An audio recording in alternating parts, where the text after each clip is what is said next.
நாம் இந்த எமர்ஜென்சி காலத்தில் இருந்து 1980 ஹிந்துமணி ஆரம்பித்து சேலத்தில் விநாயகரை உடைக்கப்பட்டது, ராமர் சிலைக்கு செருப்பு மாலை போடப்பட்டது. இதையெல்லாம் சந்தித்து 83 ஒரு விநாயகர் சென்னையில் துவங்கி இன்றைக்கி நாடு முழுவதும் 1.5 லட்சம் விநாயகர் ஆகுகின்றனால் ஒவ்வொரு ஆண்டுகளும் இந்த அரசாங்கத்தோடு போராடி கொண்டே தான் இருக்கின்றோம்.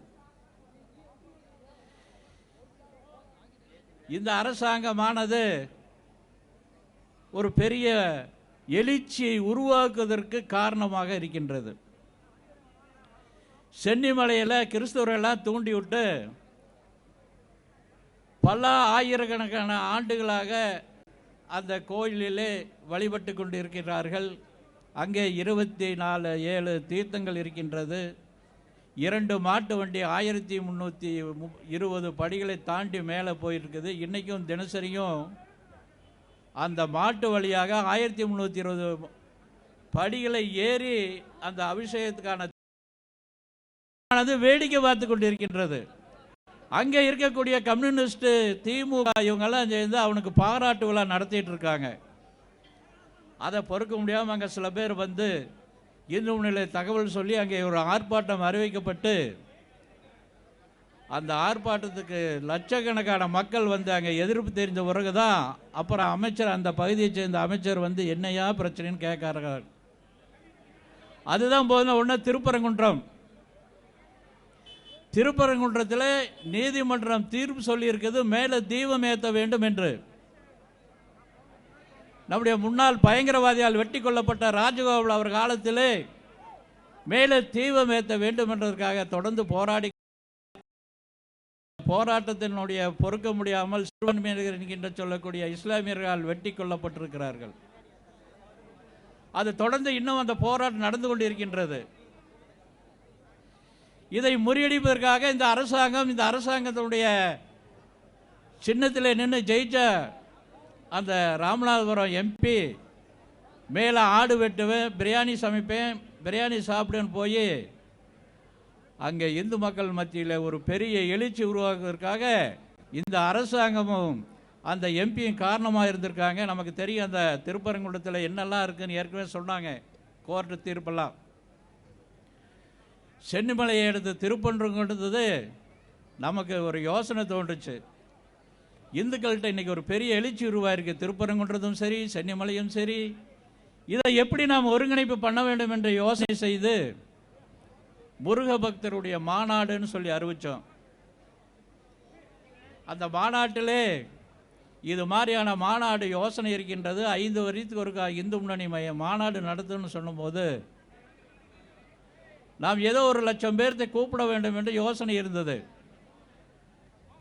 அதே நம்முடைய மாநில அமைப்பாளர் அவர்கள் நம்முடைய அண்ணாமலை இடத்திலே இது மாதிரி மாநாடு நடத்தலாம் என்று கூறும்போது, இது 1 லட்சமெல்லாம் கூட்டினா பத்தாது, நீங்கள் அறிவிங்கள் 5 லட்சம் மக்கள் என்று அறிவிங்கள் என்று அண்ணாமலை அவர்களுடைய சொன்னதின் விளைவாக அந்த மாநாட்டினுடைய முதல் 5 லட்சம் பேரை நாம் அறிவித்தோம்.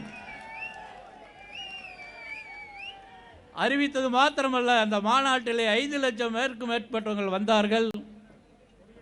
1 கோடி பேர் கந்த சஷ்டி கவசம் சொல்ல வைத்தோம். 15 கோடி பேர் அந்த மாநாட்டை டிவி மூலியமாக கண்டுகளித்திருக்கின்றார்கள். இந்துக்கள் மத்தியிலே ஒரு பெரிய எழுச்சி உருவாகியிருக்கின்றது. இந்த அரசாங்கம் தூக்கி எறிய வேண்டிய அரசாங்கம்.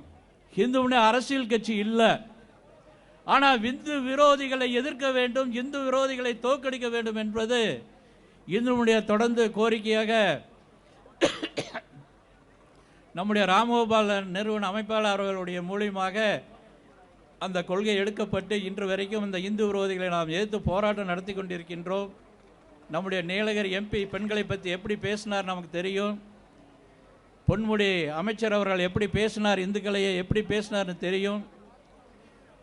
நாம் மறந்து விடுகிறோம். தேர்தல் வரும்போது இப்போது பெரிய எழுச்சி உருவாகிருக்கின்றது. 2026 நாம் ஒரு பெரிய மாற்றத்தை உருவாக்க வேண்டும். 2026 என்பது அடுத்த விநாயகர் சதுர்த்தியிலே நமக்கு இந்த காவல்துறை நம்மளை 2 பகுதியாக பிரிக்க முயற்சி செய்கின்றார்கள். திருப்பூரில் இன்னைக்கு காலையில் ஆஷின் பாப் நகர் அப்படின்னு ஒன்று இருக்குது. அதுக்கு உண்மையான பேர் என்ன பேர்?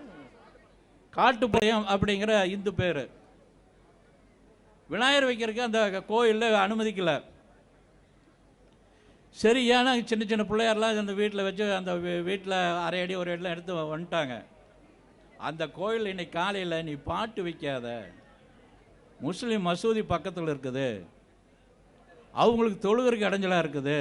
இன்னைக்கு காலையில் 6 மணிக்கு சாமி பாட்டு போடுறதுக்கு இந்த அரசாங்கத்தில் வேலை செய்யக்கூடிய அதிகாரிகள் இந்த போலீஸ்காரர் போய் சொல்கிறார். அங்கே அரபு பாடசாலை இருக்கின்றது. பள்ளிக்கூடம் எங்கே நடத்தணும்? ஹாலில் நடத்துவாங்க. இவன் மைக்கில் நடத்துகிறான். ஒரு நாளைக்கு 5 தடவை சத்தம் போடுறான். இந்த போலீஸ் வேடிக்கை பார்த்து கொண்டிருக்கின்றது. அங்கே இருக்கக்கூடிய ஏசியெல்லாம் வேலை செய்கிறாங்க. இந்த முஸ்லீமுக்காக அவார்டு கிடைக்கும் இல்லையா, அறிவிச்சிருக்காங்க இல்லையா, அதனால் வருகின்ற 26 இந்த அரசாங்கத்தை தோற்கடிப்பது இந்துக்களினுடைய கடமை. 2026 இந்த விநாயகர் சதுர்த்தியானது இந்த போலீஸினுடைய பாதுகாப்பு இல்லாமல் இந்துக்கள் ஒன்று திரண்டு லட்சக்கணக்கான பேர் ஒவ்வொரு ஊர்களில் விநாயகர் சதுர்த்தி நடத்துவாங்க. அதற்கு நம்முடைய அண்ணாமலை அவர்கள் உறுதுணையாக இருப்பார். காவல்துறை எப்படியாவது இந்த இந்து முறை நடத்தக்கூடிய விநாயகரை சரியாக நடத்தக்கூடாது என்று ஒரு கடுமையான முயற்சி செய்திருந்திருக்கார்கள். சென்னையில் ஒரு விநாயகர், ஒரு இன்ஸ்பெக்டர் ஏற்கனவே மரக்கடையில் வேலை செஞ்சுட்டு இருந்திருப்பார் போல தெரியுது. ரம்பத்தை எடுத்துட்டு போய் சரக்கு சரக்கு சரக்கு சரக்கு அந்த இன்ஸ்பெக்டர் நைட்டோ விநாயகர் தூக்கிட்டு போய் கரைச்சி போட்டார். அவர் ஏதோ வீட்டில் அந்த அம்மா சொல்லி லஞ்சம் வாங்குற, இந்த பாவமெல்லாம் குறையணும், அதனால விநாயகர் சதுர்த்தி எப்படியாவது கும்பிடியா அப்படின்னா எப்படி கும்பிட முடியும்? இந்த அரசாங்கம் அனுமதிக்காது. அதனால் ஆளுங்க திருடிட்டு போய் கரைச்சிருக்கார். இந்த அரசாங்கம் இன்னும் என்ன சொல்லியிருக்கு அப்படின்னா, ஓப்பன் மைக்கில் ஊரில் குறைச்சிட்டா உனக்கு உடனே ப்ரமோஷன். எங்கேயாவது ஒரு விநாயகரை அதிகமாக வச்சுட்டாங்க அப்படின்னா உனக்கு பனிஷ்மெண்ட். அப்படி ஓப்பன் மைக்கில் சொல்கிறாங்க. அப்படி நம்முடைய அரசாங்கமானது இன்னைக்கு இருக்குது.